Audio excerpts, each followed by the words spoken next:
Hi everyone, following the introduction to the normal distribution which we had yesterday, we're just going to look at how we can calculate a few probabilities today.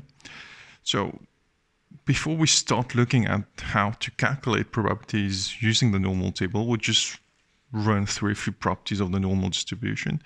So the normal distribution, the standard normal distribution has as shape the dumbbell, which looks like this, and it has as mean 0 and variance 1. So it follows a normal distribution with mean 0 and variance 1, written like this, because in general, we write it like that.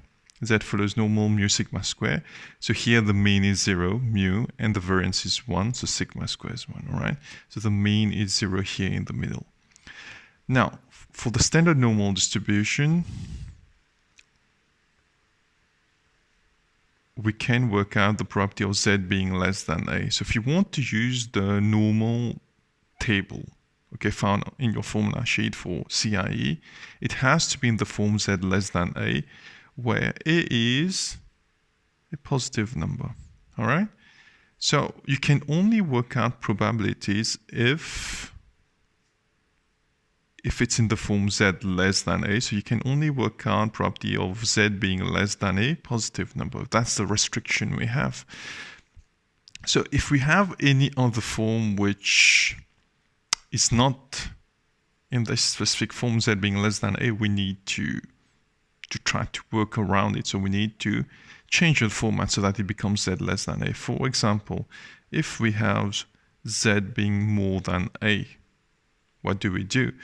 So to find the solution to these problems, what we can do is we can always sketch to try to find where that specific region is. So A is here in the middle, not in the middle, but on this side here it's positive, so it's on the right hand side because this is 0. Z more than A means that the shaded region is here, the required region is more than A, so on the right hand side. To find this region, we can do the total probability, which is 1, because total probability is always 1. We can do 1 minus probability Z less than A. And probability of Z being less than A will be, in fact, phi of A. Okay? So if you have Z more than A in a question, for instance, if you have Z being more than 1.2 and you need to work it out, it just becomes property Z, 1 minus property Z less than 1.2, which is 1 minus phi of 1.2. And phi of 1.2 can be worked out from the table just like I showed you last time. So that is statement 1. Statement 2, let's say we need to work out probability Z being between two positive numbers, let's say.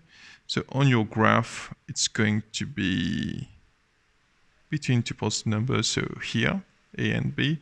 So this is going to be Z less than B minus Z less than A, so that you get the middle one. So it's property Z less than B minus property Z less than A. So this is, in fact, phi of B minus phi of A. Once again, you can have numbers. Let's say property Z being between 1 and 2. This is going to be phi of 2 minus phi of 1, and you read from your table. We're going to look at a third one.